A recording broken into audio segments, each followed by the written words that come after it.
Hey everybody, welcome to the Otherppl Show, a weekly podcast featuring in-depth interviews with today's leading writers. I'm Brad Listi and I'm in Los Angeles. Thank you for being here. Hope you're doing all right. Hope you had a good Christmas, Hanukkah, Kwanzaa, whatever.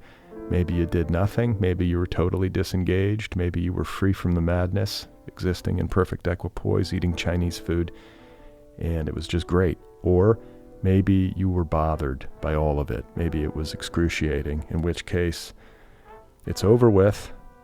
So that's a long-winded way of saying I hope you're doing okay, and I'm excited to share with you today the final episode of 2024.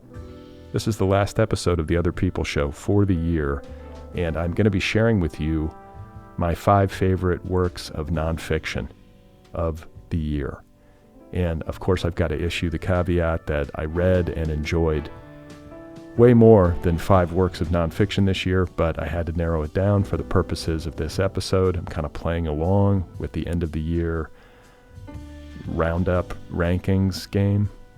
But I do think it's a really nice thing to do, to shine a light on some great books and some great writers in the hopes that you will go buy these books and read them and love them, and then share them with your friends and spread these books like a virus throughout the land. Today's episode is brought to you by Tin House, publisher of The World with Its Mouth Open, the debut story collection by Zahid Rafiq. I'm going to be talking with Zahid Rafiq on this show in the days ahead. The World with Its Mouth Open is the official December pick of the Otherppl book club. That is my book club. If you want to sign up for my book club, you can do so over at otherppl.com. Get a new book delivered to your door every 30 days. I interview book club authors on this program. So you can read the book and then listen, or listen and then read the book, or listen while reading the book. It's your choice. The World with Its Mouth Open follows the inner lives of people in Kashmir in northern India as they walk the uncertain terrain of their days, fractured from years of war.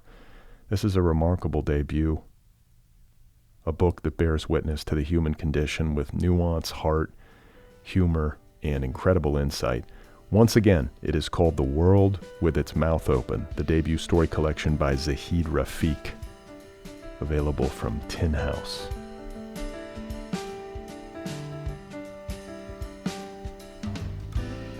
Okay, so my favorite nonfiction of 2024. I'm going to be doing this alphabetically with a special exception. I do want to give a special mention to a work of nonfiction by an author with whom I did not speak on the Otherppl Show this year. It's also a book that did not officially publish in 2024. I think it might have published in paperback this year, but its initial release was in 2023, I believe. And it is the book entitled Doppelganger by Naomi Klein. I'm sure you've probably heard of it. I read it this year, and it completely blew the top of my head off. I loved this book. And when I read it, I was like, okay, yeah, this book does it. It kind of explains better than just about anything that I've read, like the moment that we are living through, like politically, geopolitically, culturally, digitally, the whole thing. It's a deeply smart and very beautifully constructed work of nonfiction. It's a page turner. I just love it, and I want to kind of spread the word about it. And I wish that I had had the good sense to get Naomi Klein on this show. That assumes, of course, that she would even be interested in talking to me. But it's a wonderful book. Read it. Again, it is called Doppelganger.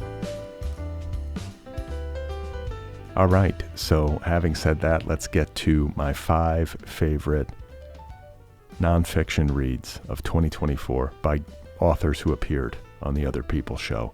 First up is There's Always This Year on Basketball and Ascension by Hanif Abdurraqib. This is a remarkable book by a remarkable writer, and it's a book that's hard to describe in a nutshell. It defies easy categorization. It is, among other things, a meditation on grief and beauty and mortality, told through the lens of basketball. It's about Ohio It's about Columbus, Ohio in particular. It's about LeBron James and his rise from Akron, Ohio to the heights of basketball globally. And it is about what and whom we lose with the passage of time. It's about a lot of stuff, and it's just beautifully written. Hanif Abdurraqib is a wonderfully lyrical writer, deeply soulful and intelligent, and I had a great conversation with him in episode 917, which first aired on May 8th of this year. Here's a clip from my conversation with Hanif Abdurraqib. There's the reality that if you're doing work that you believe in, there's the chance that your life may change a lot. And the only way I kind of keep my head on straight, I think, is by moving forward with gratitude and hoping that through my work, I am broadening my capacity to see the world in some unique and careful and thoughtful ways. And that is also life-changing. Like, to spend a lot of time in the depths of this book and to think about literal time and mortality and what it is to watch a clock run out, that changed my worldview immensely. And the pursuit of this book changed the way I look at the people I love. And that, to me, is a life-changing pursuit. That is a lot more worthwhile to pursue than an award. Now, of course, I have a lot of, of course I have gratitude for having, won a lot of things that a lot of authors don't ever get the chance to win. A lot of those things don't seem real to me.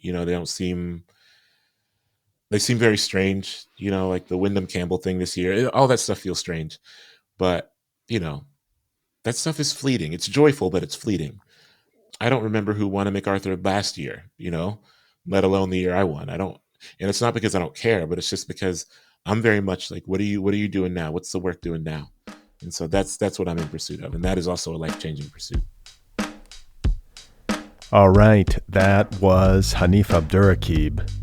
His book is called There's Always This Year on Basketball and Ascension. It is superb. Go get your copy right away. Next up in my 5 favorite nonfiction books of 2024 is a book called Bottoms Up and The Devil Laughs, A Journey Through the Deep State by Carrie Howley. Carrie Howley is a feature writer at New York Magazine, and Bottoms Up and The Devil Laughs is another book that defies easy classification. How would I put this? It's about being alive in the age of big data. It's a meditation on what it means to be a self in modern times. It's an exploration of the national security state or the deep state and the kind of strangeness and menace of that. But I suppose if you had to pick one thing that serves as the center or the heart of this book, it would be Reality Winner, the intelligence specialist who was famously arrested for leaking state secrets to the press. Reality Winner's story serves as a kind of lens through which Carrie Howley does a beautiful job of shining a light on some dark places. I spoke with Carrie Howley in episode 938, which aired on September 3rd, 2024. Here we are in conversation.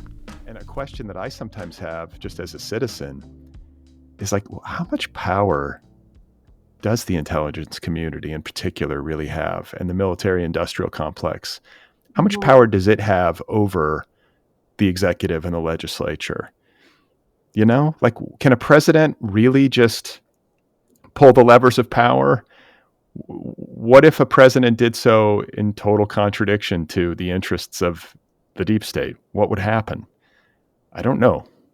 Yeah, I think the executive is increasingly powerful. But what was interesting to me about the vastness of the deep state is how the deep state doesn't even know itself, right? Like, it's so large that no single mind can possibly understand all of it. There's nobody at the top who like knows what's going on. It's like it's like life or like nature. Like it's so large and complex that there are pieces of it that are completely unknown to people at the very, very, very top. And so I think that's kind of interesting. It's like this, it has these tentacles that no one can even see.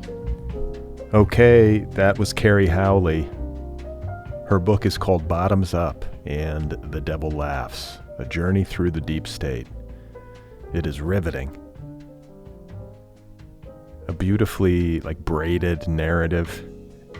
I think I can put it that way. It's been a minute since I read it, but she just kind of guides you through all of these different narratives that are disparate and yet connected, and as they accumulate, you get more and more paranoid.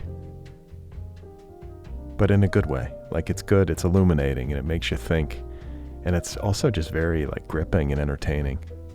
Bottoms Up and The Devil Laughs. Go get your copy right away.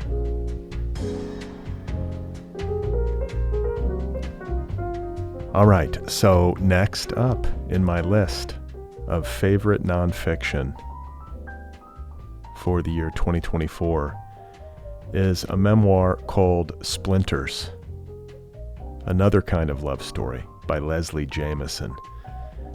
I think like nominally this is a memoir about divorce and about being a single mother, but it is more than that. It's a meditation on love and how love can sometimes turn dark. And it is also a meditation on what I think a New York Times review called, quote, the tormented ambiguity of all action. It's a book about womanhood. If you haven't read Leslie Jamison, you really should. This is a deeply smart and very affecting book.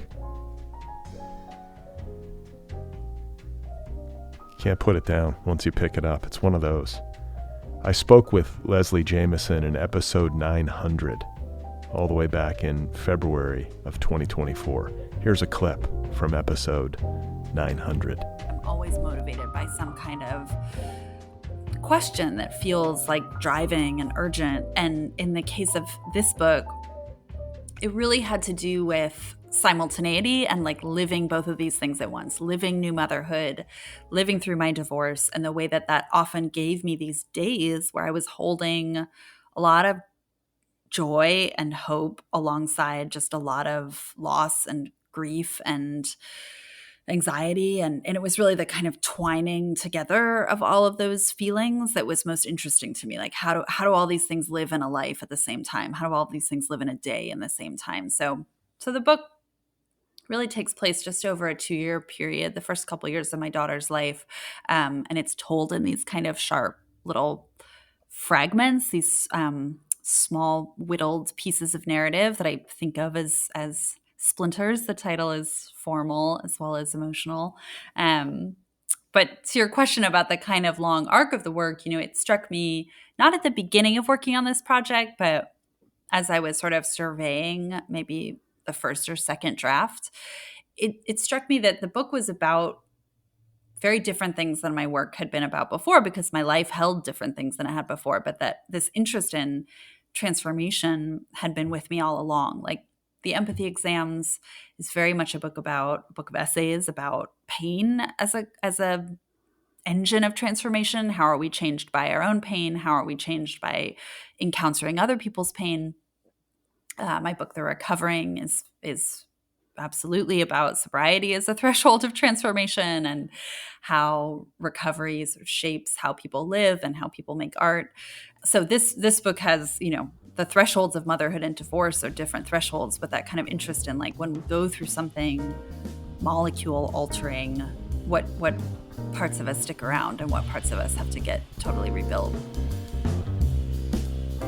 All right, that was Leslie Jamison talking about Splinters, her memoir. The full title is Splinters, Another Kind of Love Story. She's so smart. Just listening to her.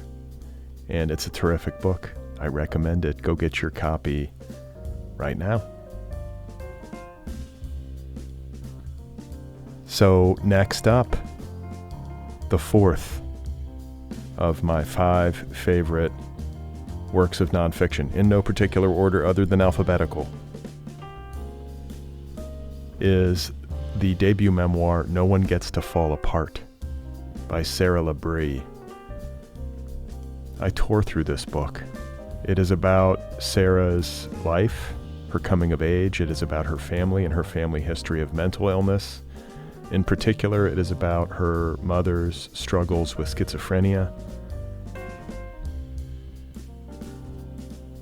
And it is an unusually honest book. There's a kind of fearlessness in the telling in No One Gets to Fall Apart that I really admire. And it kept me turning pages.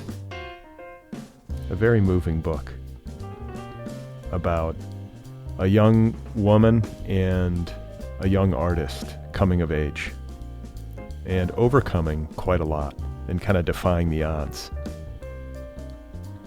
I spoke with Sarah not too long ago in episode 946. It first aired on November 19th of this year. Here's a clip from my conversation with Sarah Labrie. I didn't want to write the story that at that time popped into my mind when someone was like, well, write about 3 generations of Black women in Texas. Write about your grandmother, who is a successful business owner, who made it out of East Texas, and then your mom, who's had sort of these deep-seated mental problems her whole life, and then yourself, who has sort of found yourself midway between these 2 women. I didn't want to write what I thought that book would look like, but then it turned out that that book could look however I wanted it to. It didn't have to look like what I was imagining.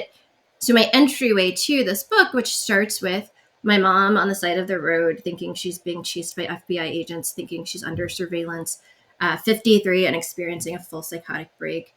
Learning about that was where I started writing it. And that the reason I started writing it was because I had to, or else I thought I was going to die. Like, I didn't know how to process this. I couldn't find resources around it. I was going through like the failure of my novel. I was going through this friendship breakup. I just didn't have the capacity to hold that inside. And so it just like kind of erupted. And that was maybe the only way I ever would have written this book. It almost like forced itself out of me. It wasn't something that I approached thinking, oh, this is going to be a book. It was like, I'm going to write about this because it's the only power I have in this moment. Okay, that was Sarah Labrie, author of the debut memoir, No One Gets to Fall Apart. It is excellent. Go get your copy, read it, share it, evangelize on its behalf. It's one of these memoirs that's on the shorter side. It's like 60,000 words, I think. It's got like a great economy to it. You can read it in 1 or 2 sittings, and yet it's powerful. It packs a punch. You don't feel like there's anything missing. Very beautifully rendered book and a very impressive debut by Sarah Labrie. Again, it's called No One Gets to Fall Apart. So we have now reached number 5. Not that there's any order other than alphabetical, but this is the 5th one that I've done, that I've told you about. A nonfiction book that I read in 2024 that I really loved, and I talked to the author on the Otherppl show. So the 5th book on my list is called Health and Safety, A Breakdown. It is a memoir by New Yorker staff writer Emily Witt. And it is, maybe every memoir is a braided narrative these days. Is there an unbraided narrative out there? Can someone share that with me if you know of one? But Health and Safety, what can I say about it? What is it about? It's about the underground party scene in Bushwick. It's about Emily Witt's relationship with her boyfriend, which, like, over the course of the memoir deteriorates. It's about her, now ex-boyfriend's mental health and how it deteriorates. It's about the Trump years, like the first Trump years, and Emily's work as a journalist for The New Yorker. It's about the pandemic. and how it sort of shut down the party scene and affected people's health, physical and mental. It's about a lot of stuff. Emily Witt writes beautifully about the drug experience, the psychedelic experience, these underground parties. Like, these are the kinds of parties that I probably will never attend. So I got to read about them, and I felt like I was there. I was trying to imagine myself in like a Bushwick underground party. I guess I could pull it off. I feel like maybe I'm a little old. I might be aging out, but I think when in the writing she says there are people in my age range, maybe even older, who are still going for it. So there's no rules. I had a great time meeting Emily Witt and talking with her. She's a very bright person and an excellent writer. Health and Safety is one of these books that, no wasted motion, and like all great nonfiction, like all great memoir, it says something really personal and manages in the process to say something universal about contemporary human existence, about the ways in which people are trying to build community and seek out relief from the hell of late capitalism, whatever's happening.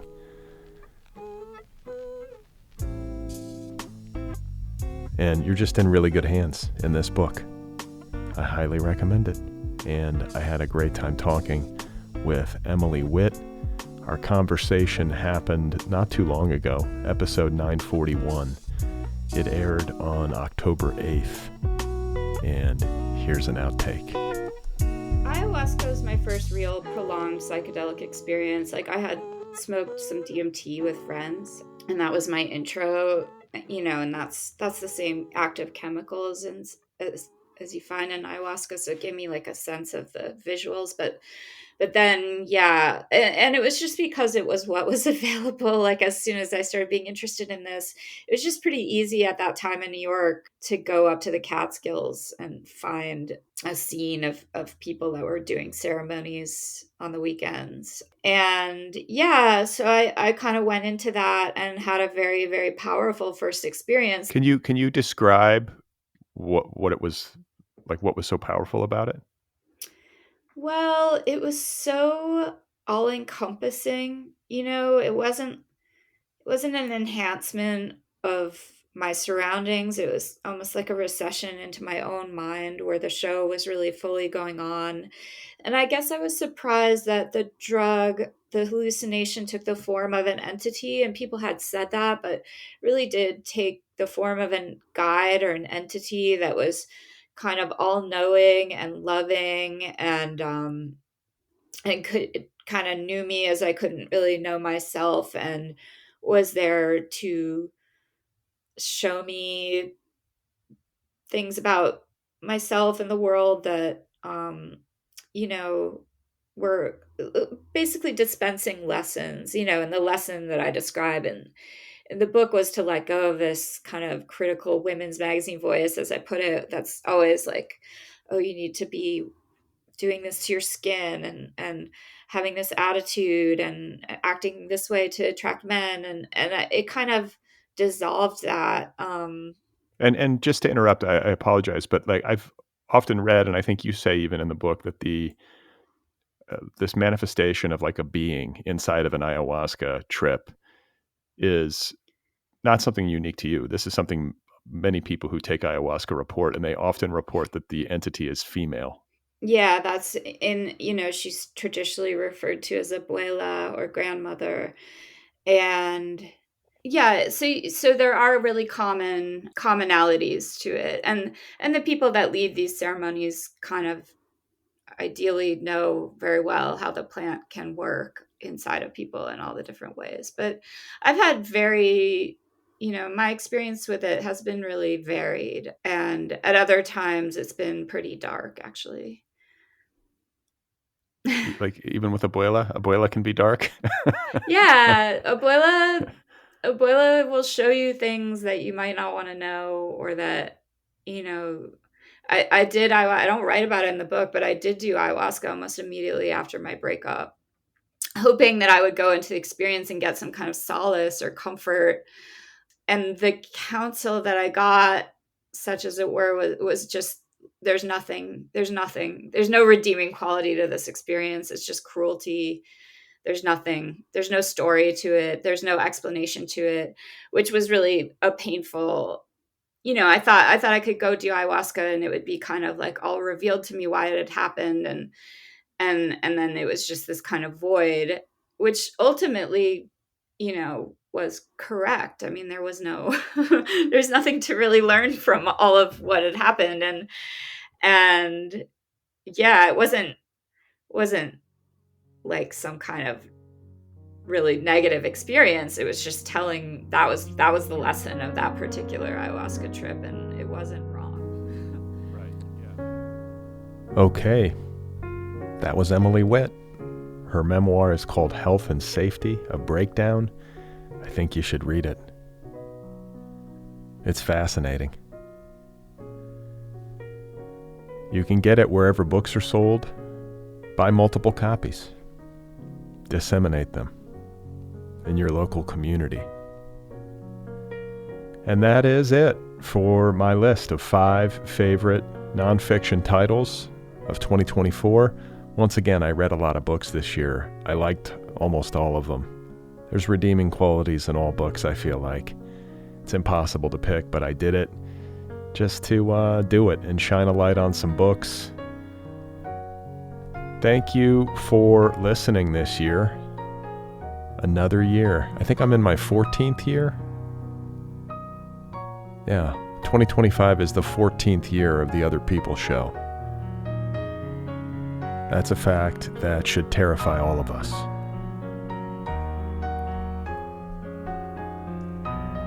You can follow me on social media, sign up for my newsletter at Substack, all that stuff. Get a t-shirt at otherppl.com. Rate the show. You know the drill, but you don't have to do that. I mean, not right now. Let's just enjoy the end of the year, the holidays. And I wish you well. It's going to be a weird 2025. I don't even know what to say about it. Happy New Year? I guess that's one way of putting it. I do wish you well. I wish you happiness. I think we're in for a bumpy road. So we got to stick together. And we got to show some strength.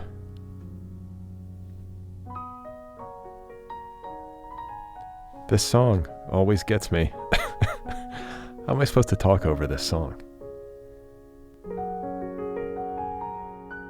Happy New Year.